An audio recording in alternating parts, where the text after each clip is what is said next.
O painel que vamos acompanhar agora tem o objetivo de promover o debate sobre o papel das instituições financeiras de desenvolvimento, as IFDs, no avanço da Agenda do Desenvolvimento Sustentável.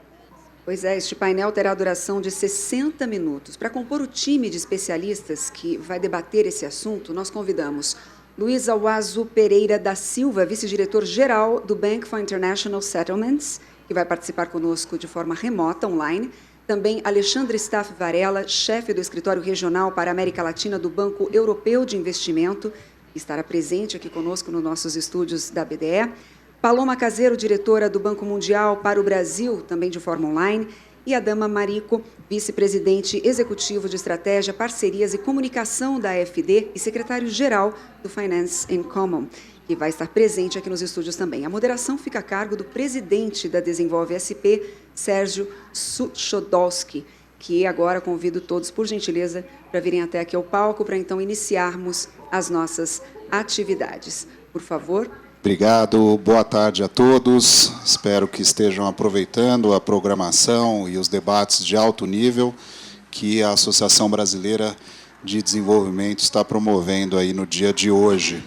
Para mim, uma satisfação particular poder estar moderando esse painel onde temos convidados e uma convidada tão distintos, né? Eu acho que a importância desse painel é tanto mais relevante na medida em que nós conseguimos demonstrar nas discussões que teremos hoje um pouco de atores e de quão rica é essa grande família, né, dos bancos de desenvolvimento, das instituições financeiras de desenvolvimento e na sua diversidade, né? Nós temos visto aí os 32 associados da BDE participando dos debates, as agências de fomento, as cooperativas de crédito, os bancos públicos, os bancos de desenvolvimento, SEBRAE e a FINEP.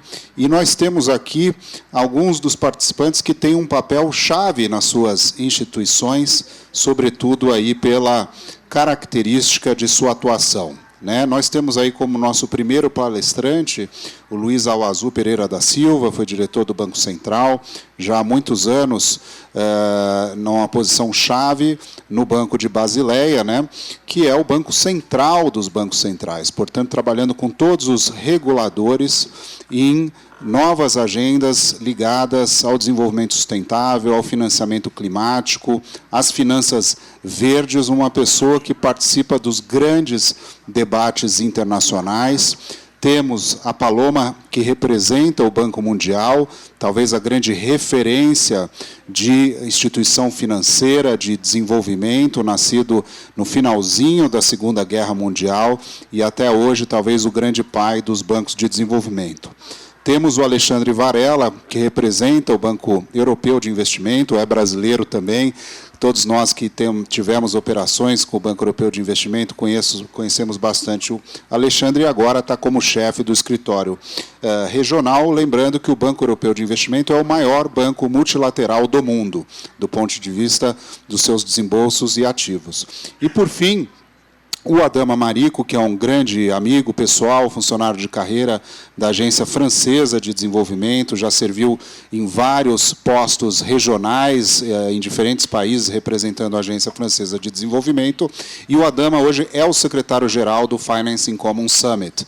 Esse evento do Fórum de Desenvolvimento da BDE faz parte do calendário do Finance in Common Summit, né? Então, uma alegria ter o secretário-geral, lembrando que o Finance in Common Summit é o grande encontro dos bancos de desenvolvimento que ocorre todos os anos. A BDE participou no ano de 2020, na sua primeira edição em Paris, participamos na segunda edição, que ocorreu em Roma, né? O anfitrião foi a FAO, junto com o Banco Italiano de Desenvolvimento, CDP, e esse ano nós teremos um encontro muito relevante em que o Banco Europeu de Investimento, juntamente com o Banco Africano de Desenvolvimento, vão ser os anfitriões no encontro que ocorrerá na Costa do Marfim, na cidade de Abidjan. Então, é a grande reunião onde os mais de 450 bancos públicos de desenvolvimento se encontram para trocar experiências, para estabelecer parcerias para desenhar o futuro do desenvolvimento. Nesse sentido, eu gostaria de começar, então, a discussão de hoje, passando a palavra para o Luiz Auazzu Pereira da Silva, para que ele possa dar uma visão sobre os principais temas da agenda do financiamento ao desenvolvimento nesse começo do ano de 2022, nesse final, talvez, espero, de pandemia, momento de relançamento da economia em novas bases, mas um momento também difícil, sobretudo para o mundo, mas sobretudo para a Europa, né, com o conflito hoje na Ucrânia e que trazendo aí diversos choques, obviamente, na economia mundial, começando, obviamente, pela parte de energia, de fertilizantes, que nós já sentimos em todo o planeta, inclusive aqui no Brasil. Luiz Auazzu, eu gostaria de passar a palavra e já dando um grande abraço, satisfação de tê-lo conosco. Muito obrigado, Sérgio.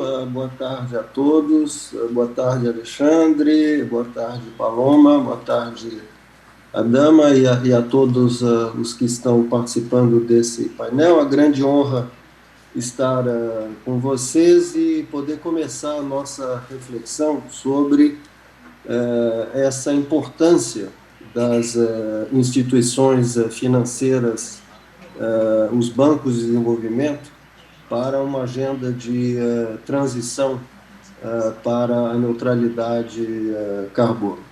É claro que nós estamos num momento difícil, num momento complicado. Nós tínhamos feito avanços importantes na agenda de alerta sobre a questão dos riscos climáticos, são riscos globais, necessitam uma resposta coordenada, uma resposta global através de múltiplos atores, usando vários instrumentos que devem se completar nesse esforço de transformação das nossas economias para neutralidade carbono, um esforço regulatório, um esforço financeiro, um esforço de financiamento, e obviamente estamos numa situação trágica hoje com o conflito na Europa, que obviamente traz, além da urgência da transformação para uma economia neutra em carbono, questões adicionais, obviamente questões ligadas ao conflito em si, ao drama. Estão vivendo milhões de pessoas, pelos quais obviamente eu me solidarizo, mas também pelo fato de ter provocado um choque de preços relativos, um choque de energia. Então é nesse contexto que nós temos agora que nos preocupar de fazer como avançar essa agenda de transformação das nossas economias e das nossas sociedades para a neutralidade carbono, com essas dificuldades adicionais, dificuldade de se coordenar num ambiente de dissensão internacional e dificuldade de ter que endereçar ao mesmo tempo esse choque de preços relativos. Com essa introdução, deixe-me talvez eu propor uma linha de raciocínio para nós aqui. Eu acho que nós estamos falando aqui de um papel importante dos bancos de desenvolvimento na macroeconomia do clima. A macroeconomia do clima é, obviamente, algo que compreende uma mudança de preços relativos através de uma taxação adequada do carbono, mas essa taxação adequada do carbono, essa maneira como mudanças de preços relativos podem afetar o nosso sistema de produção, o nosso sistema de consumo, as nossas preferências individuais, ela tem levado um certo tempo. Ela levará um certo tempo. E, obviamente, nós sabemos que nós temos, em termos da urgência do risco climático, um tempo limitado. Primeiro porque o orçamento carbono que nós temos, dada a nossa velocidade anual de emissão de gases de efeito estufa, é um orçamento que, no máximo, tem 8 a 9 anos antes de nós atingirmos um ponto de não retorno em matéria do aumento de temperatura média acima de 1,5 graus centígrados em relação à era industrial. Esse tempo limitado, ele talvez entre em conflito com o instrumento da taxação carbono, que levará algum tempo para transmitir todos os seus incentivos para o resto da economia e para o resto da economia global. Então, nós temos que pensar instrumentos adicionais para ajudar a esse processo de transformação. E é aí que vem, eu acho, um papel importante de bancos de desenvolvimento na maneira em que eles podem contribuir através de seus investimentos, através de uma visão de mais longo prazo da rentabilidade das suas inversões, para justamente a transformação do estoque de capital nas nossas economias, entre um estoque de capital mais poluente para um estoque de capital mais green, mais verde, menos poluente, para a inversão de investimentos em novas tecnologias e energias alternativas que tenham um conteúdo carbono menos pronunciado. E eu diria também no financiamento de inovações importantes, pesquisa e tecnologia, a necessidade de desenvolver captura de carbono, que não seja, obviamente, apenas o que é necessário manter a preservação de nossas florestas, mas também métodos industriais de captura de carbono, e isso, obviamente, é um papel importante que os bancos de desenvolvimento, com um horizonte de planejamento mais longo, podem desempenhar. Eles sozinhos vão conseguir realizar essa tarefa? Eu acredito que não. Vocês devem ter visto as quantificações das necessidades de investimento para a nossa transformação em uma economia neutra do ponto de vista carbono, os relatórios do G7, os relatórios do Externa, os relatórios da consultoria McKinsey, são trilhões de dólares, são vários percentuais do PIB mundial. Então, obviamente, os bancos públicos de desenvolvimento têm que jogar a sua parte, mas eu acho que tem que ser feito em parceria com a mobilização financeira que está acontecendo também no setor privado. Vocês devem ter visto, depois de Glasgow, a aliança do setor privado que se formou, a boa vontade que existe na maneira como o setor privado está ele mesmo preocupado no equilíbrio dos seus balanços, na neutralidade de carbono dos seus balanços, nos caminhos a serem desenhados para que os seus próprios investimentos privados coincidam com a convergência para uma neutralidade de carbono. Então, eu acho que nós temos que apostar nessa coordenação entre entidades públicas e privadas, na capacidade de se coordenar mudanças de preços relativos, inclusive aproveitando esse aumento recente que houve por conta do conflito atual na Europa, para poder acelerar o processo de transformação para uma economia de baixo carbono, em cooperação entre o setor público, o setor privado, a academia, os economistas, as pessoas nas sociedades que se mobilizam por essa urgência, que é a urgência climática, e, ao mesmo tempo, através de conferências como essa, onde nós possamos definir caminhos concretos para que cada um, no seu lugar respectivo, o regulador, a autoridade monetária, obviamente, o Ministério das Finanças, o Tesouro, o regulador fiscal, o regulador de tributos, o setor privado, o setor financeiro público, os bancos de desenvolvimento, cada um possa contribuir na sua área para um plano coordenado de passagem, de transição financiada, sustentável e, obviamente, justa, porque esse processo tem efeitos redistributivos severos, importantes a serem considerados, fundamentais, eu diria, mas que todos nós possamos trabalhar nessa mesma direção. Eu agradeço, Sérgio, a atenção. Obrigado. Obrigado, Luiz. A gente vai voltar contigo daqui a pouco para os debates, mas agradeço pela visão inicial. Eu queria passar a palavra para o Alexandre. Alexandre, você trabalha no Banco Europeu de Investimento, cuja sede fica em Luxemburgo, mas com escritórios em todos os países da União Europeia. É o Banco de Desenvolvimento da União Europeia, é o maior banco multilateral do mundo. Eu queria que você falasse um pouquinho sobre a estratégia do banco em geral, né, as prioridades para a nossa região, América Latina, e talvez agora ou mais para frente, dos programas emergenciais, inclusive em relação ao conflito na Ucrânia. Alexandre, a palavra é sua, você tem 7 minutos. Muito obrigado, Sérgio. Obrigado a todos os colegas que estão participando do painel, que estão aqui conosco assistindo na BDE e também online. Sérgio, o BEI lançou no começo do ano uma estratégia de se aproximar dos parceiros fora da União Europeia e criou uma agência dentro da instituição, dentro do Banco Europeu de Investimento do grupo, que vai se chamar EIB Global.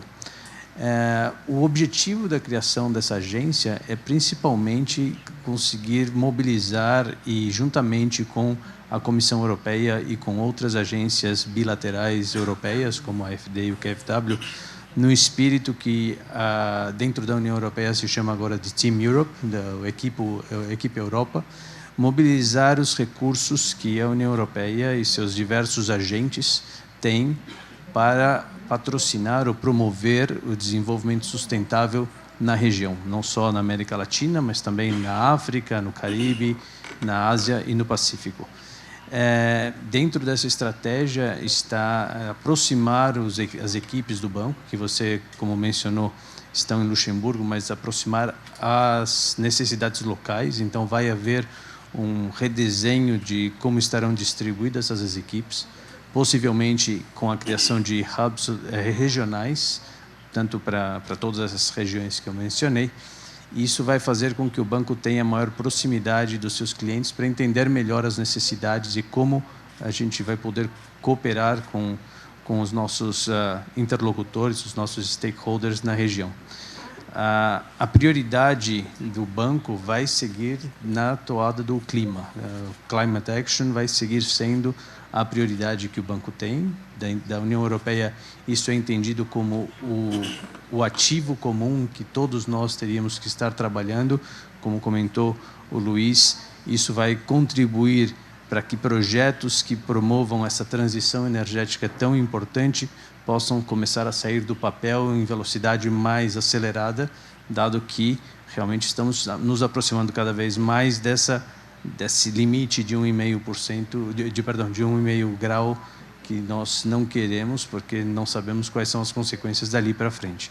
Então, os projetos como nós financiamos na tua vida anterior no BDMG, que promovem eficiência energética e energia renováveis, são projetos que seguirão estarão na estratégia do banco.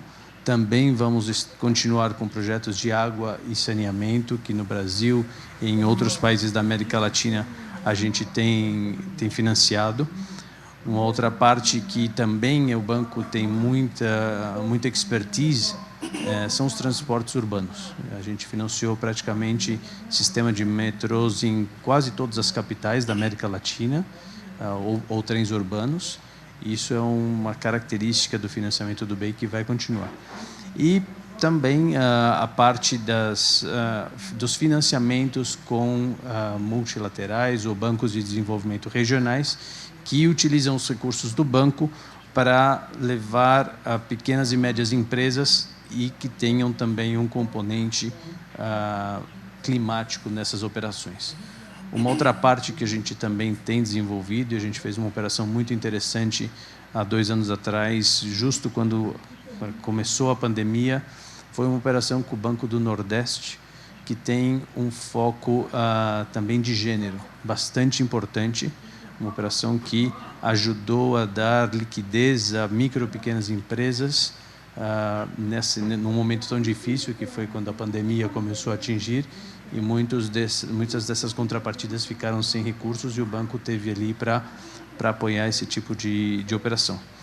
Então, do nosso ponto de vista, essa é o principal aporte que da União Europeia nós podemos fazer na região, em cooperação, como eu disse, com a Comissão Europeia, com as agências europeias de desenvolvimento que estão presentes aqui. Isso é o que eu acho que a gente deveria apoiar daqui para frente. Vai ser a estratégia que o banco vai perseguir para os próximos 7 anos, pelo menos. Maravilha. Obrigado, Alexandre. Interessante notar que o Banco Europeu de Investimento é um banco cujos sócios são exclusivamente os países da União Europeia.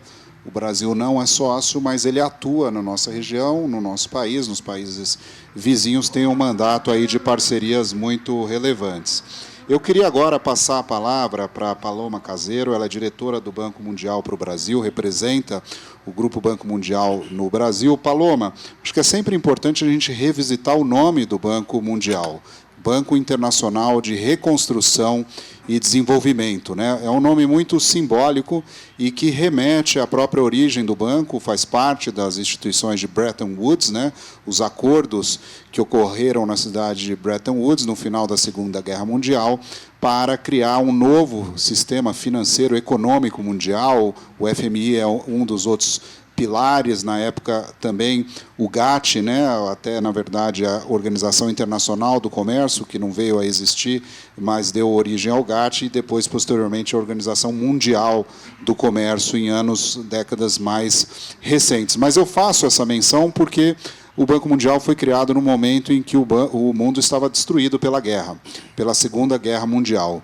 Salvo engano, a primeira operação do Banco Mundial foi para a França destruída pela Segunda Guerra Mundial, foi a primeira operação de crédito do banco na reconstrução de uma Europa, de um mundo destruído. A gente vive hoje um momento de grandes emergências climáticas, desafios do desenvolvimento sustentável, que constam da Agenda 2030, e também um novo conflito. Eu queria, Paloma, que você falasse um pouquinho da atuação do Banco Mundial no Brasil, mas da agenda global, dado aos desafios que nós enfrentamos atualmente. Muito obrigado, a palavra é sua, Paloma. Muito obrigada, Sérgio, uma honra estar aqui com vocês, e um carinhoso saludo também a Alexandre, a Dama e a Luiz, e agradecer também a presidência da BDE e a todos os colegas aqui presentes. Obrigada. Eu queria começar por esse último ponto que você mencionou sobre os riscos e a relevância, então, do Grupo Banco Mundial em Brasil nestes momentos, e dado o foco do Fórum no Desenvolvimento Sustentável e o reporte da BDE, eu gostaria de enfatizar sobre todos esses desafios que estamos vivendo dos riscos climáticos e o impacto que isso vai ter não só sobre a economia, mas sobre as populações mais vulneráveis. E vou começar por os riscos climáticos, que, claro, são acrescentados pela situação externa complicada que estamos vivendo, tanto a nível macroeconômico, mas também, como você comentou, esses impactos do conflito na Ucrânia, que estão já impactando a nível global. A nível dos riscos climáticos, é claro que estamos preocupados, acho que o Luiz os explicou muito bem, em várias dimensões, porque vemos que estão aumentando uma discussão que não é só específica do Brasil, é a nível mundial, e o Banco Mundial, o grupo, está muito comprometido em trabalhar com os países parceiros em mitigar esses riscos. E no caso específico do Brasil, estamos bem preocupados por o desmatamento na Amazônia, claro, porque se tem um impacto, primeiro tem um impacto local, não é? Sobrecarrega um ecossistema numa área florestal das mais maiores do mundo, mas também é sensível a nível regional e a nível global. E estamos preocupados porque os últimos estudos apontam a uma perda de resiliência da Amazônia. Então, isso realmente indica que temos que dar muita urgência a apoiar todas as ações para não só para apoiar a reflorestação de terras de florestas naturais, mas também para controlar esse desmatamento. Além do mais, porque não é só um tema, digamos, de meio ambiente, também um tema que afeta diretamente as condições de vida das comunidades amazônicas. E claramente tem impacto sobre a biodiversidade e a agricultura. Outro risco que também estamos bem preocupados tem a ver com todos os desastres naturais que, novamente, são desastres que afetam ao mundo inteiro. No caso do Brasil, tem uma série de riscos que têm aumentado a frequência deles, de desastres naturais, como são os eventos que têm a ver com as chuvas muito fortes em várias partes do país, e a pior estiagem em mais de 90 anos, que aconteceu recentemente, que afetou muito os preços de alimentos e o preço da eletricidade. Além do mais, se você vê, novamente falando do conflito atual, isso está dando outro ponto de pressão sobre os preços de alimentos, sobre os preços da eletricidade. Se você vê no final, isso se traduz em um impacto sobre a inflação, um impacto dos produtos de consumo das populações, que novamente as mais vulneráveis são os que vão sofrer mais. E nesse sentido, achamos que esses são os desafios. Depois vemos também que o Brasil tem muitas oportunidades para uma retomada que seja mais verde e mais resiliente, não é? O Luiz também e o Alexandre mencionaram setores-chave na economia que podem ajudar a fazer que essa retomada, depois de uma pandemia muito dura, seja mais resiliente e verde. Então, do ponto de vista do papel das instituições financeiras como o Banco Mundial, achamos que é importante olhar a esse papel de várias formas. O primeiro é uma parceria de financiamento direto, claro, a projetos-chave nos setores que podem ajudar a esse crescimento verde e resiliente. E exemplos são parecidos àqueles que Alessandro mencionou. Para nós também é muito importante apoiar o setor agrícola e essa transição ao setor agrícola, sobretudo nos aspectos de baixo carbono. Temos também muitos projetos que vão orientados ao transporte resiliente, à mobilidade urbana, com menos dependência dos fatores tradicionais intensivos em carbono, em emissões de carbono. Temos também projetos-chave nos setores de água e saneamento e em tudo que respeita à infraestrutura resiliente nas cidades, que para nós é muito importante porque sofrem muitos desastres e são lugares com muita densidade populacional.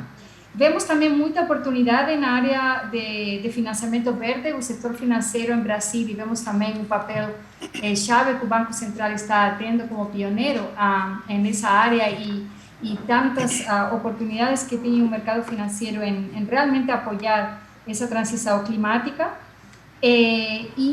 Assim como oportunidades como abrir mais os mercados de carbono voluntário, podemos falar mais no debate.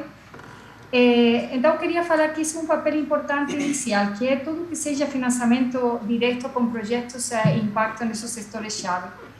O segundo papel que tem as instituições financeiras é de mobilizar capital privado, porque no caso específico do Brasil, um desafio adicional aos riscos climáticos é os desafios fiscais, que emergindo de uma pandemia tão difícil, a situação fiscal é delicada e é claro que não tem nem o governo federal e muitos dos governos nacionais têm um espaço fiscal adequado para financiar todo o investimento que é preciso para esta agenda climática e de crescimento verde. E aí é crítica a mobilização do capital privado.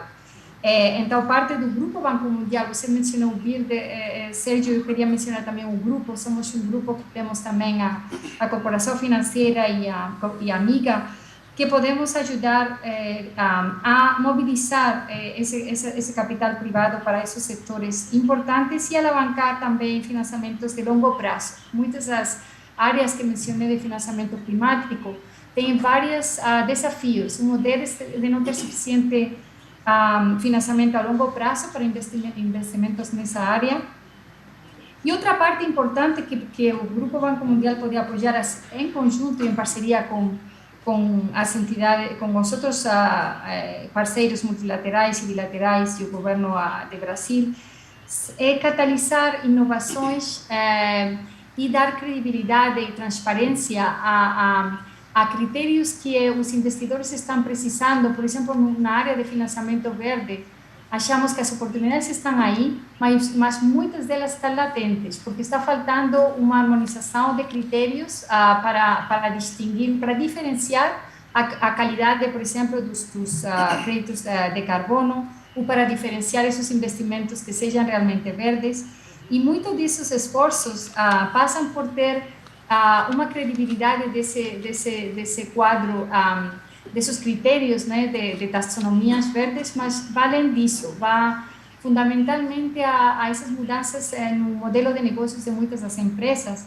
E achamos que o papel também desses parceiros é apoiar a mobilizar e a coordinar tantos atores que vão ajudar a melhorar essa credibilidade e essa transparência, porque no final sim vemos que tem muito potencial. E eu queria acabar por mencionar também todo o potencial no setor energético, de energias renováveis, e Brasil está realmente em algumas áreas do norte na ponta, junto com o Chile, por exemplo, em todo o desenvolvimento do hidrogênio, do potencial de hidrogênio, dado o potencial que tem o Brasil nas áreas tanto de energia renovável, tanto solar como de eólica. E eu acho que isso é importante porque, no fim, eu queria acabar a minha fala dizendo que sim, tem muitos riscos. Eu acho que é muito importante essa coordenação que o Luiz falava no início, de parcerias público-privadas e entre parceiros internacionais e domésticos. E é importante também ter em mente que os potenciais estão ali. Então, eu acho que muito tem a ver com essa coordenação e esse enfoque que não seja só macro, mas que tenha essa dimensão micro, porque no fim de contas, se as populações locais não veem benefícios, vai ser muito difícil sostener esses esforços. Então, muito obrigada, Sérgio, e passo a palavra a você. Obrigado, Paloma. Obrigado pelas colocações. A gente vai revisitar alguns dos temas daqui a pouco. Antes de passar a palavra para o Adama Marico, só dando um pouquinho mais de contexto, né, Adama? O Adama é um funcionário de carreira da Agência Francesa de Desenvolvimento, que hoje é comandada pelo querido amigo e parceiro Rémi Rioux. O Rémi ocupa também a presidência do International Development Finance Club, o IDFC. É o clube que reúne os principais bancos de desenvolvimento nacionais do mundo e alguns bancos regionais multilaterais também de desenvolvimento, como é o caso da CAF. Ele foi fundado há 10 anos pelo então presidente do BNDES, Luciano Coutinho, pelo então presidente da CAF, Henrique Garcia, e pelo então presidente do KfW. Esse grupo evoluiu, existem eleições e, portanto, o bastão é passado.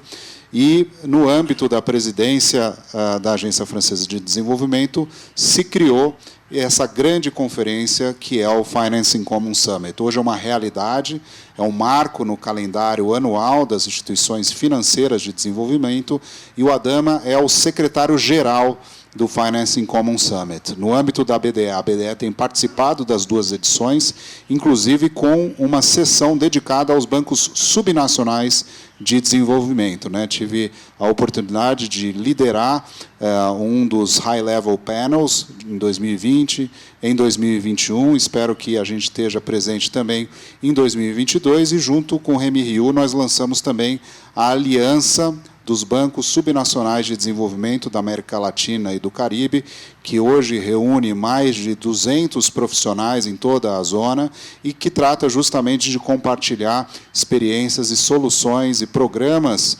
bem-sucedidos de sucesso no financiamento ao desenvolvimento de cidades, micro e pequenas empresas, projetos de infraestrutura e toda a Agenda 2030. Então, só dando esse contexto, gostaria de passar a palavra para o nosso amigo Adama Marico, que chegou de Paris diretamente para esse encontro aqui em Brasília. Adama, a palavra é sua.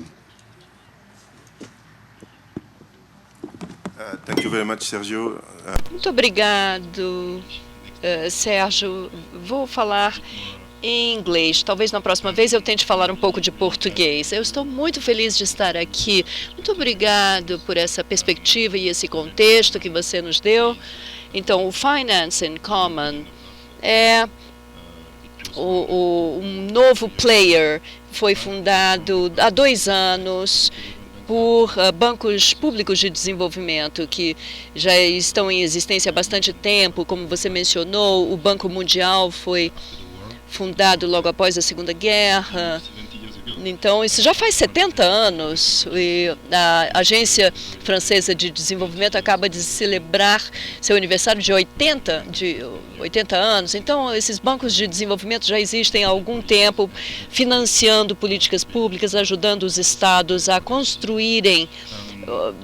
se construírem em prol de seus cidadãos. Então, o Finance in Common trata-se de uma iniciativa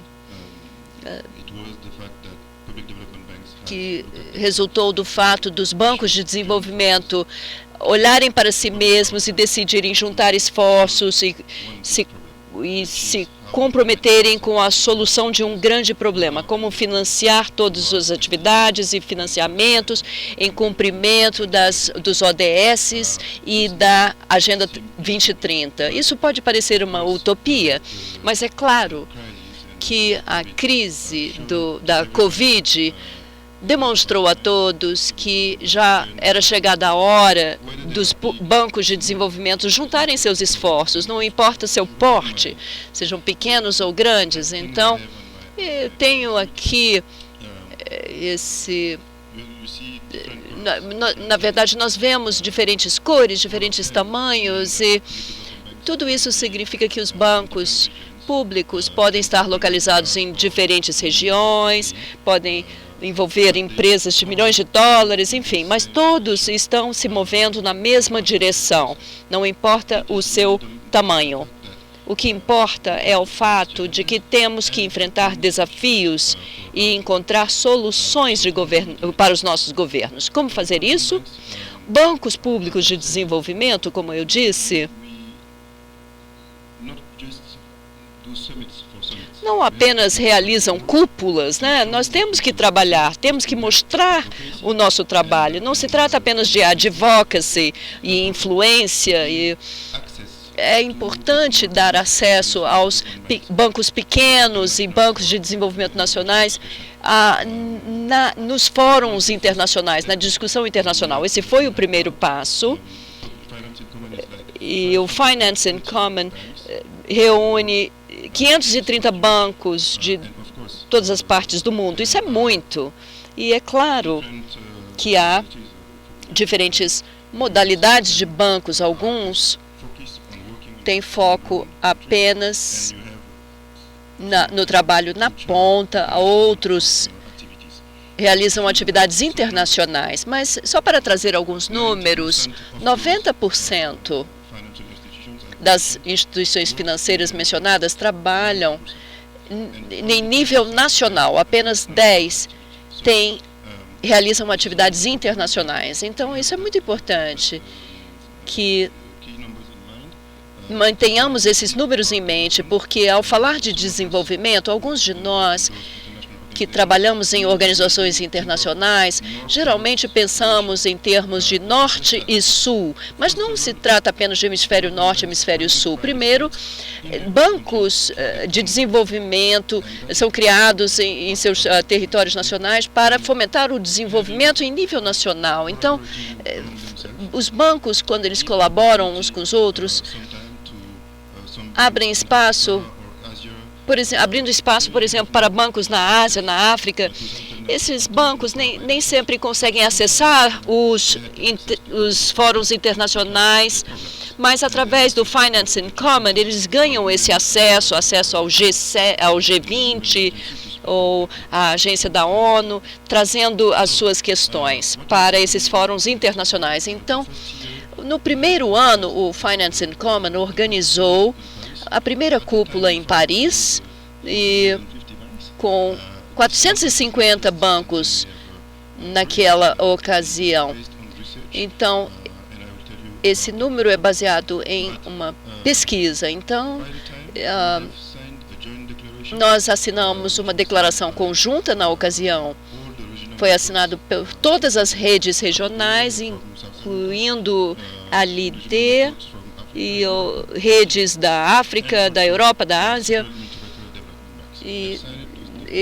Então, essa declaração foi assinada. Nós temos, então, 50 compromissos nessa declaração, assumidos pelos bancos de desenvolvimento. E o meu trabalho é ver como vamos implementar e como vamos reportar a implementação desses pontos. No segundo ano e segunda edição, foi realizado a cúpula em Roma. E lá nós demonstramos que poderíamos ter uma voz mais forte, mais fortalecida, graças à presidência do G20, a presidência italiana do G20. Nós fomos reconhecidos como um movimento em prol do Acordo de Paris e das ODS, enfim, isso foi, na verdade, uma grande realização, esse reconhecimento do G20. Finance in Common também é um marco no debate internacional, porque na COP26, e alguns dos nossos panelistas mencionaram esse fato, já estava óbvio que bancos de desenvolvimento e bancos multilaterais teriam que trazer, mobilizar financiamento privado, mas isso se aplica a todos os bancos de desenvolvimento, inclusive aqueles que atuam somente em seus países. Mas, então, mantendo isso em mente, eu não vou repetir o que já foi dito aqui. Nós temos alguns desafios sociais, alguns desafios de segurança, conectados muitas vezes com os desafios sociais, e também temos desafios climáticos. O fato de um banco de desenvolvimento poder ir acessar um fórum internacional e falar com formuladores de políticas, isso faz com que se tornem parte da solução. E como utilizar, então, fluxos de dinheiro internacional para alavancar também financiamento privado, trazendo soluções para os nossos projetos. Alguns números.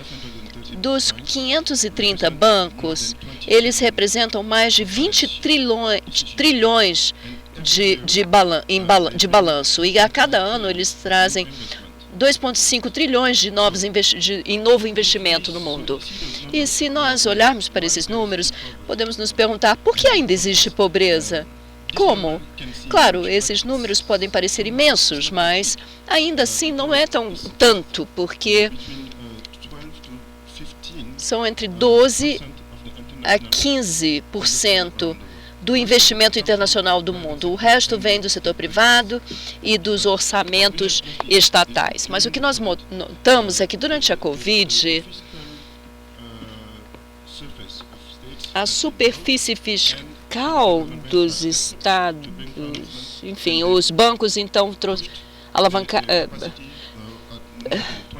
expandiram sua capacidade em mais de 20% para trazer soluções e respostas rápidas, também desempenhando um papel contracíclico para os seus governos. Isso demonstra que nós podemos conseguir fazer isso. Não vamos parar por aí. Temos soluções e também temos discutido com nossos próprios estados. Eu queria parabenizar a BDE e os bancos brasileiros de desenvolvimento pelo fato de terem trazido à mesa um programa mostrando aos candidatos à presidência que existem possíveis soluções. E também precisamos lidar com a governança dessas instituições de desenvolvimento. Estamos aqui para trazer soluções para os nossos governos, sejam bancos de desenvolvimento nacionais, regionais ou internacionais.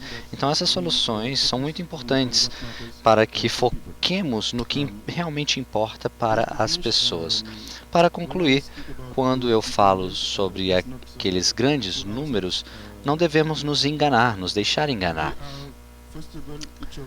Primeiro, cada um de nós que trabalha nos bancos temos trabalhos na raiz, né, em campo, não é apenas para fazer eventos e workshops, nós temos que compartilhar conhecimento, somos todos diferentes, mas ter um pilar de pesquisa com financiamento é uma das formas de trazer as demandas de pesquisa e da academia com economistas, com bancos de desenvolvimento públicos, para pensar em novas soluções e compartilhar essas soluções com outros bancos de desenvolvimento. É um desafio muito grande e dentro de 2 anos nós já publicamos 15 artigos de pesquisa, então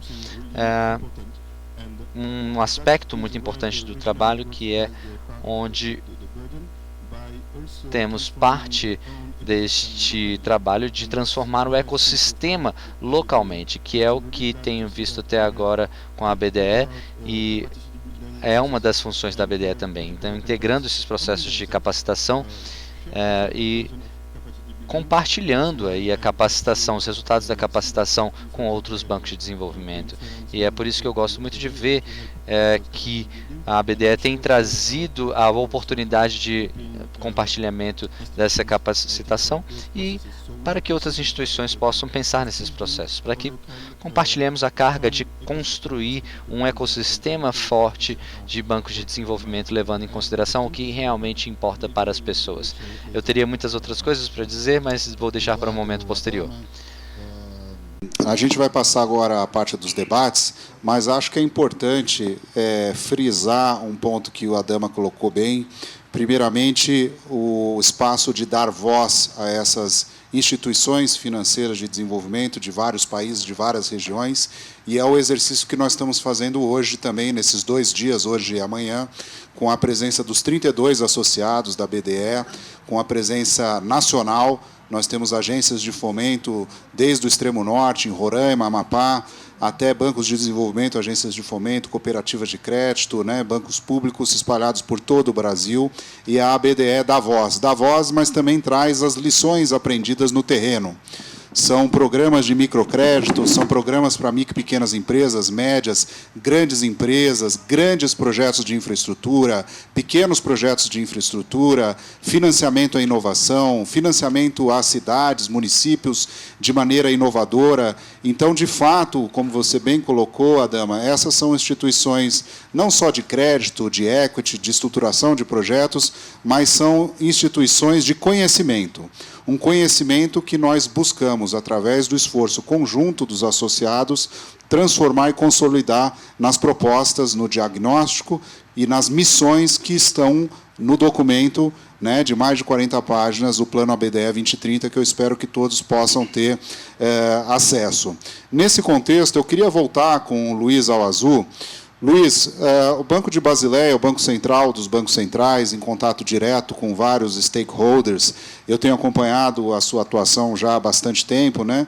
E, inclusive, dos fóruns relacionados a mudanças na regulação. Nós vimos aqui no Brasil mesmo, recentemente, o avanço da agenda de governança socioambiental, de financiamento verde, de open banking, né, trazendo aí um tema de transparência e competitividade, o avanço das fintechs, o avanço de novos meios de pagamento. Eu queria que você falasse um pouquinho como é que essa agenda perpassa o Banco de Basileia, como é que as discussões com os principais reguladores, formuladores de política pública ocorrem e como é que isso decanta para o restante da rede de parceiros, chegando até as pequenas agências de fomento, que também são reguladas, nesse caso aqui no Brasil, pelo Banco Central. Passo a palavra para você, Luiz. Obrigado, Sérgio.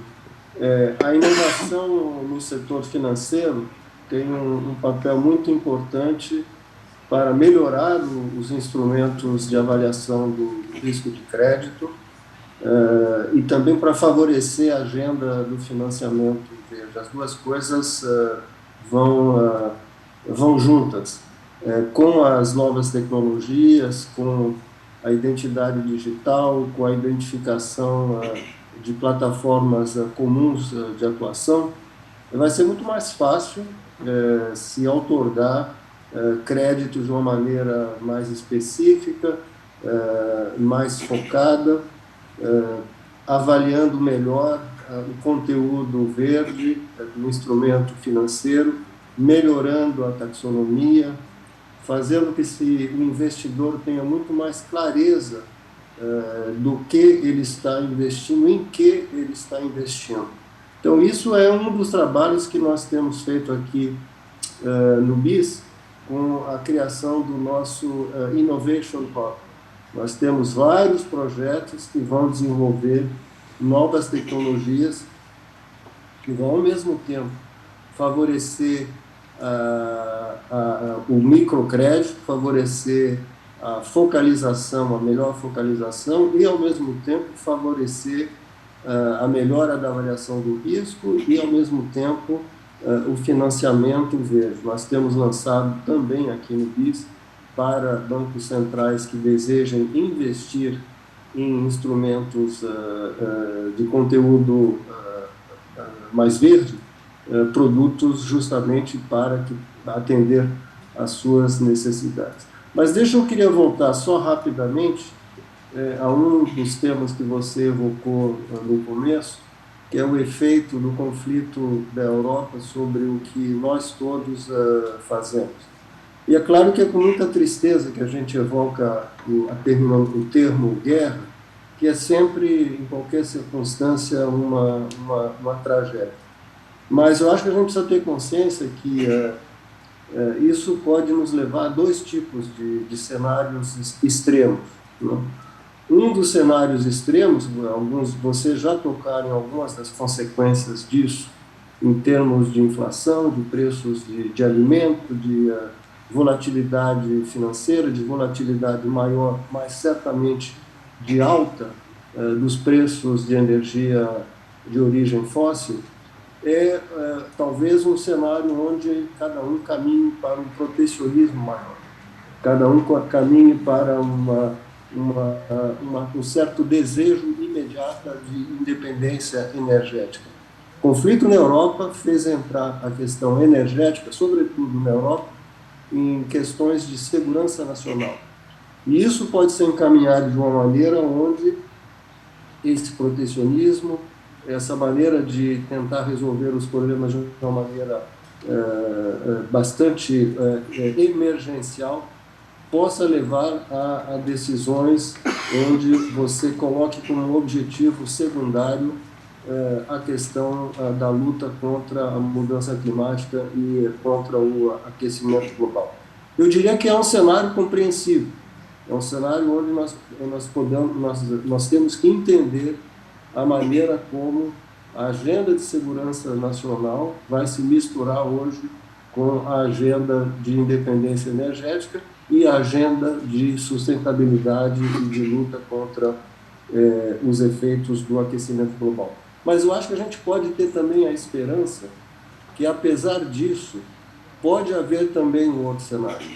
Pode haver um cenário onde, exatamente porque existe essa consciência de que não podemos depender de fontes de energia fósseis, quaisquer que sejam as suas origens, ou seja, nós possamos começar a desenvolver e a acelerar o plano de neutralidade de carbono que a Europa começou, que vários países conclamaram. Nós temos mais de 130 países que se comprometeram com a agenda de neutralidade de carbono.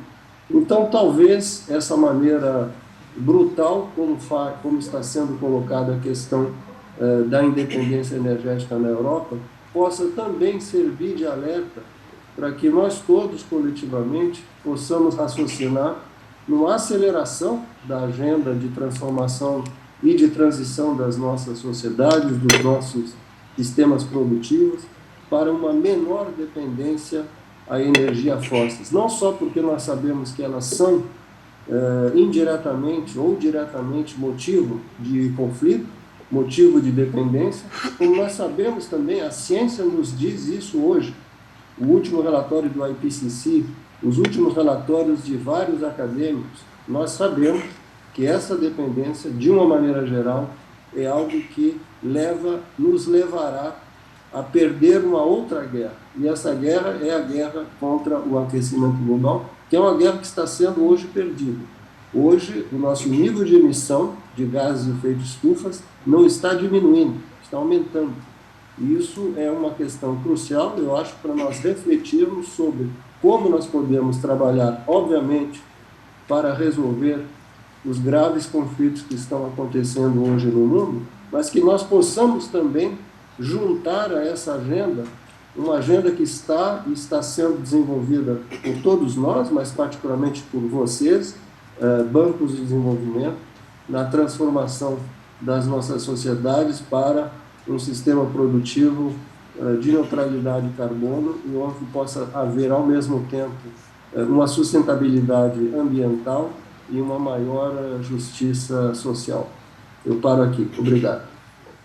Muito obrigado, Luiz. Falando de emergências, Alexandre, o Banco Europeu de Investimento, você já deu um panorama geral do alinhamento, da estratégia, das prioridades, inclusive aqui na atuação na nossa região, tocam alguns dos aspectos que o Luiz mencionou, né? Em Glasgow, inclusive, o pavilhão do Banco Europeu de Investimento estava do lado do Brazil Climate Hub, né? O Hub, o pavilhão da sociedade civil, onde eu tive a oportunidade de participar de algumas atividades. Alexandre, eu queria que você falasse de dois temas emergentes que me parecem muito relevantes para dar exemplos, que foi a atuação no BEI no financiamento do desenvolvimento da vacina do Covid-19, de uma delas, e também agora na crise da Ucrânia. É verdade. O banco, apesar de ter a atuação focada no clima, desde 2018 o banco decidiu se tornar o Banco do Clima da União Europeia, e o objetivo é que a partir de 2050 metade do financiamento que o banco oferece em todas as regiões, incluindo na Europa, seja para o clima, e a gente está falando de um montante aproximado de 60 bilhões de euros cada ano. Quando chegou a pandemia, o banco não foi indiferente à emergência e tratou rapidamente de começar a cooperar com vacinas, com produtores de vacinas, em diversas empresas que estavam investindo na investigação, e de maneira exitosa algumas delas conseguiram já resultados. A Pfizer-BioNTech é uma empresa metade alemã, metade americana, e foi uma das que o BEI conseguiu participar. E, além disso, o que é importante também ver é que no engajamento do banco na produção de vacinas não parou por aí.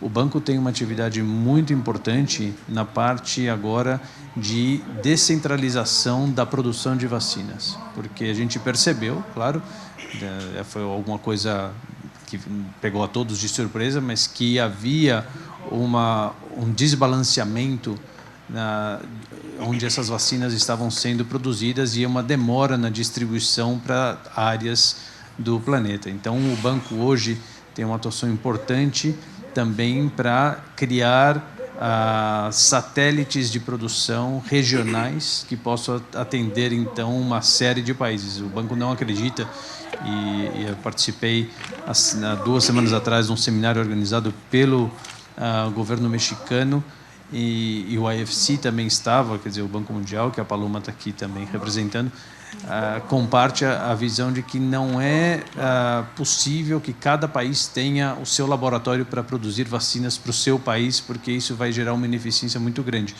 Mas, a partir do momento que haja um satélite que possa servir uma região, uma micro-região, isso já, num grupo de países, já é uma solução que pode ser vista e pode atender a necessidade de distribuir vacinas de maneira mais rápida e equitativa entre todos os países. A parte da Ucrânia, quer dizer, o Luiz comentou muito bem e nós todos somos ficamos muito tristes de testemunhar essa agressão. É uma coisa que na Europa já se esperava que isso tivesse ficado no passado, mas ainda no século XXI a gente tem um conflito. A parte de energia para a União Europeia, a questão energética com a dependência do gás russo foi algo que levou todos os Estados-membros a uma reunião recentemente em Paris para rediscutir como fazer uma transição para diminuir essa dependência. Então, já está em andamento grupos de discussão para buscar soluções visando a redução dessa dependência, e o Banco Europeu de Investimento, que foi criado também depois da Segunda Guerra, com a ideia de fazer a unificação da Europa e a interconexão em setores como energia, transporte, telecomunicações, certamente vai participar nessa nova transição, né, numa transição energética e todos esperamos que seja um motivo mais do que claro para que seja uma transição limpa e sem emissão. A União Europeia tem compromissos para ser um continente neutro nos próximos anos, e eu acho que isso vem só acelerar, e ao mesmo tempo que esperamos que essa violência termine para que haja paz novamente. Muito bem, muito obrigado, Alexandre. Eu acho que temas aí bastante relevantes e vamos dizer, de atenção de todos nós, né, que nos preocupamos, obviamente, com os temas do desenvolvimento, mas com a situação do mundo em geral e com os temas aí de emergências. Eu queria fazer uma passagem de palavra rápida para a gente ir já chegando ao final da nossa sessão, primeiramente para Paloma. Paloma, eu queria que você nos desse um pouco da visão da atuação do Banco Mundial para frente. A gente vê essa riqueza e diversidade de instituições financeiras, né, em cada uma das etapas do subnacional, do nacional, do regional. Vocês que são um banco global, né, no momento em que há a entrada de novos atores, né, a criação recente de 2 bancos multilaterais de desenvolvimento, o New Development Bank, o Banco dos BRICS em Xangai, o Brasil é um dos fundadores, e o Asian Infrastructure Investment Bank, o AIIB. Então, são 2 membros de uma família, né, a família dos grandes bancos multilaterais do mundo, que, inclusive, se coordenam, né, e esse ano o grupo, inclusive, salvo engano, está sendo presidido pelo Banco Europeu de Investimento. No ano passado era o Banco Islâmico de Desenvolvimento, então uma coordenação dessas políticas de financiamento em nível global. Como é que você vê, vocês, vamos dizer, o irmão mais velho, com esses novos entrantes, e que tipo de colaboração a gente pode esperar? Muito obrigada, Sérgio. Bom, em primeiro lugar, eu acho que é importante ter essa diversidade de parceiros e de bancos públicos. A Dama estava mencionando na sua conversa também a nível regional, local, nacional e multilateral, né, e bilateral. Então, eu acho que é uma paisagem que é financeira diversificada, e isso é bom. Então, esse é um primeiro ponto que eu queria mencionar, porque cada banco vai ter claramente umas prioridades, mas eu acho que se você está vendo as mensagens de todos os bancos, você mencionou o IEF e o NDB, eu queria também mencionar a nível regional que temos a CAF, o IDB, e temos vários bancos regionais também operando aqui na região e no Brasil. E eu acho que tem alinhamento a nível das prioridades desse desenvolvimento, que deve ser inclusivo, resiliente e sustentável, né? Então, eu acho que essa parte é importante, o alinhamento de prioridades, e eu acho que os bancos têm tido um esforço também de coordenar, por exemplo, junto com outras entidades, tudo que seja os critérios. O Luís estava falando de importância para os investidores, por exemplo, na área de financiamento climático, a importância de definir o conteúdo verde de projetos e a importância de harmonizar essas taxonomias verdes. Eu acho que esses bancos todos têm esse papel, tem vários fóruns onde que eles coordenam, e é importante porque, no fim de contas, um alinhamento internacional sobre esses critérios ajudará a mobilizar capital privado.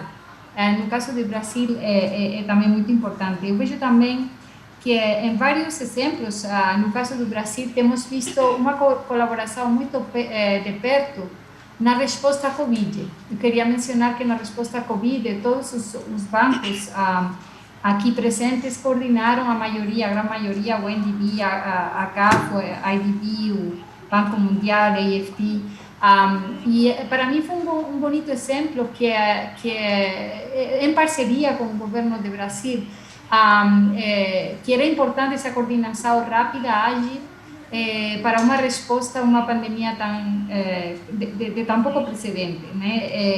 E a segunda parte que eu vejo importante é a coordenação também, e vemos muitas áreas, no que diz respeito à mobilização de capital privado para financiamento em setores de infraestrutura verde. Eu também vejo essa coordenação. Em vários casos temos exemplos onde que temos coordenado com financiamento paralelo. Temos aqui a Dama presente e, por exemplo, temos projetos também com a Agência Francesa de Desenvolvimento, digamos, o lado financeiro da agência. E eu acho que esses são passos importantes, porque os desafios de investimento são enormes. É preciso mais financiamento. Como eu falei na minha fala, tem também um desafio fiscal. Os próprios governos federais e subnacionais não estão ainda com esse espaço fiscal para atender a todas as necessidades de financiamento crítico. E acho que essa coordenação de bancos ajuda muito. Além de, em muitos dos casos, eu falei também, apoiar um financiamento a longo prazo, que também é necessário, né? Isso é também um tema importante. Você vê agora muito mais financiamento a curto prazo, mas aqueles financiamentos a longo prazo assim como também apoio a equity financing, que é outra área do mercado que precisa ser apoiada. Acho que o papel de coordenação desses bancos multilaterais, bilaterais, regionais e locais é crítico. Muito obrigada. Obrigado, Paloma. Eu queria, então, passar a palavra para o Adão Amarico fazer uma espécie de fechamento aqui. Essa que é a sua primeira viagem ao Brasil, espero que seja a primeira de muitas. Adão, a palavra é sua. Muito obrigado. Na verdade, era um sonho meu visitar o Brasil. Realizei meu sonho, com certeza voltarei. E, como você disse, há uma emergência, mas eu creio que não chegamos ainda ao ponto de fatalidade. Os bancos de desenvolvimento demonstraram sua capacidade de prover respostas rápidas em momentos de emergência. E acho que há alguns passos a serem tomados. E nossos bancos de desenvolvimento devem continuar sem perder aquilo que nós já atingimos. Então, tomando o exemplo brasileiro, como já foi mencionado por Paloma, temos o fato de ter todos esses bancos de desenvolvimento se juntando, colaborando para fornecer uma resposta rápida. Isso é um exemplo lindo e deve ser o novo normal, deve passar a ser o novo normal. Então, como presidente do IFDC, do Finance in Common, eu devo dizer que os países têm suas estratégias em comum, né? Tem a geopolítica, tem a concorrência entre países, a competição entre países, e é triste ver isso de uma forma tão negativa acontecendo no momento. Mas nós sabemos que no setor privado, o setor privado também vê oportunidades de competir, e essa é a forma normal de fazer negócios. Mas os bancos de desenvolvimento públicos não devem competir, devem colaborar. Então, vamos manter o impulso e a energia. Na verdade, não temos escolha, a não ser continuar colaborando. É isso que nós fazemos no Finance in Common. E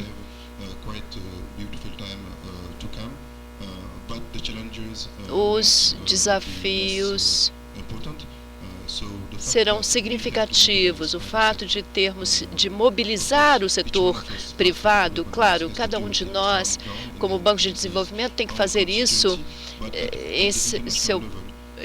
no nível nacional, mas no nível internacional, o fato é que nós temos o Global Financial Fund, e é importante juntarmos nossos esforços para construir melhor nesse momento pós-Covid.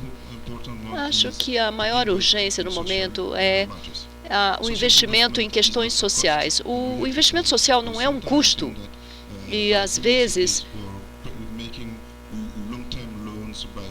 pensamos em termos de empréstimos, né, de longo prazo a baixas taxas em questões sociais, que isso pode ser uma segunda escolha, mas na verdade isso deve ser a escolha prioritária, porque o investimento em questões sociais não é um custo, é uma oportunidade de longo prazo.